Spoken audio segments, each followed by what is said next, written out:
Hi everybody, Kat here. Welcome to my channel. Well, the fallout with Russell Brand's cancellation continues. In an article the other day from the Daily Mail Online, the writer Ian Gallagher poses in his headline, "After Sash Skate victim says she can never forgive Jonathan Ross, why is this lewd bully still on primetime TV?" Now, we remember that it was the phone call that Russell Brand and Jonathan Ross made via answering machine messages to the actor Andrew Sachs regarding his granddaughter that Russell did have a consensual relationship with for a time. But now they went on, the whole phone call was absolutely abhorrent. It was rude. It was nasty. We know Russell Brand had his radio show canceled on BBC as a result of the fallout of this radio stunt. Jonathan Ross, who was with BBC at the time with his late night show, got a 3-month suspension. Again, I don't know whether that was with or without pay. What we do know about what his earnings at the time, not only was he making millions as an entertainer and a celebrity, he was also receiving 1% of the BBC license fee revenue. So he was gaining off the backs of the public that just had to pay the license fee as well. Now, Jonathan Ross is another one of those entertainers that has been beloved, protected, nothing, he's top of the heap as far as the networks are concerned because he brings in the big money. He still has his TV show. I think he's on ITV now. I'm not sure which channel he's on. He also is one of the judges on the UK version of The Masked Singer. He does radio programs as well. It has not stopped him in his tracks at all. And even though the writer of this article goes on to list several times in his career that Jonathan Ross has been rude and nasty and sexist and foul-mouthed towards, a lot of other celebrities, and seems to have gotten away with it over the years. He's never been called out for his kind of behavior. And 7 days ago, in an interview with the Mail on Sunday, Andrew Sachs' granddaughter said, "At least Russell Brand said sorry and paid for my rehab. I can't really forgive Jonathan Ross because he did nothing." And despite this deplorable intrusion into the Sachs family, as the BBC Trust described it after an investigation, Ross is himself still sensitive about privacy. 2 years before that humiliating affair, his lawyers wrote to Fleet Street editors passing on his dismay of having been photographed playing tennis with a friend. This was, they said, a breach of Ross's right to privacy under the Human Rights Act. But, there you go. One rule for him and another for his victims.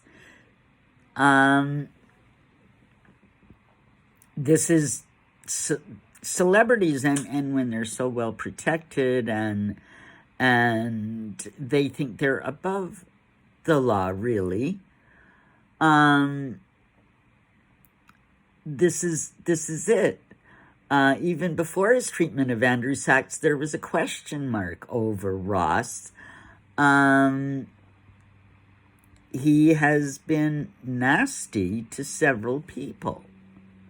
He has humiliated actors and actresses, made lewd comments, and, you know, in this era of cancellation where it seems something you said, 6 years ago in a tweet or something can come back and bite you. The writer of this article is saying, why has none of this, managed to land at Jonathan Ross's feet? And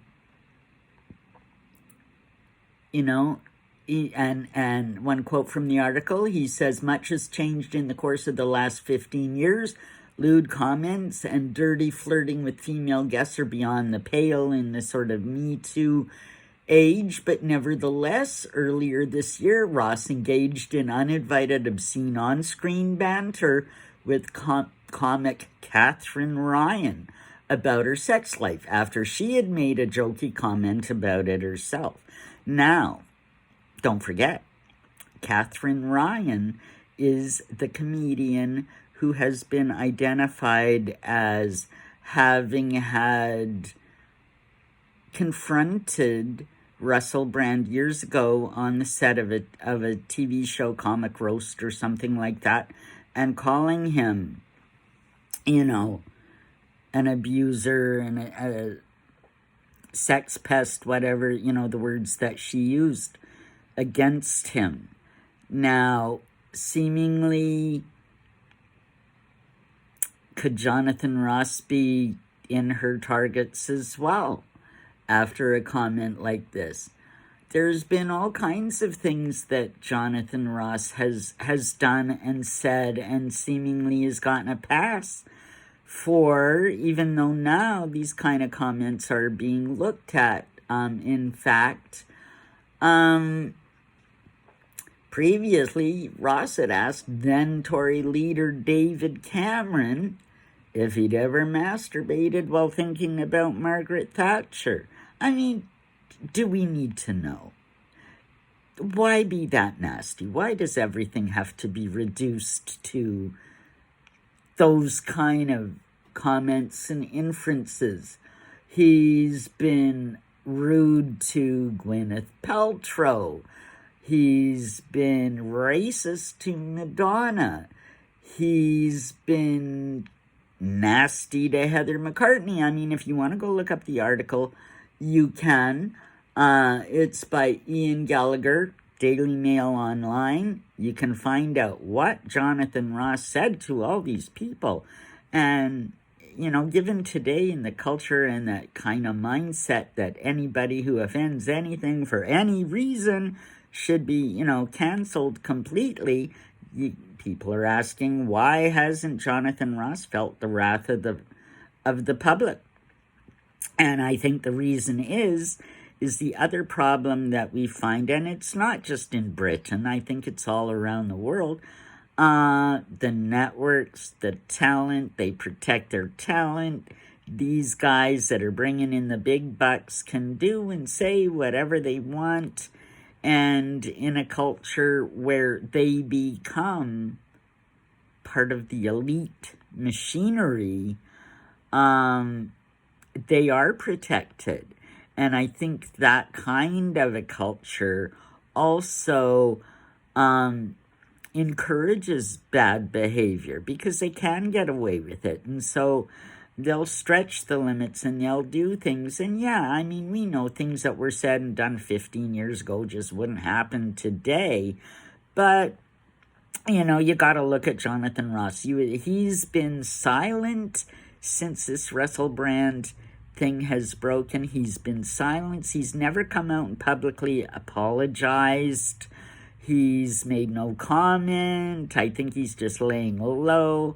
I wouldn't be surprised now that this is the second article regarding Jonathan Ross's behavior and his refusal to apologize. We got to say, are they going to come after Jonathan Ross? I guess we'll have to wait and see. Have a great day, everybody. Like, subscribe, leave me a comment. I'd love to know what you have to say about all this, and we'll see you in the next one.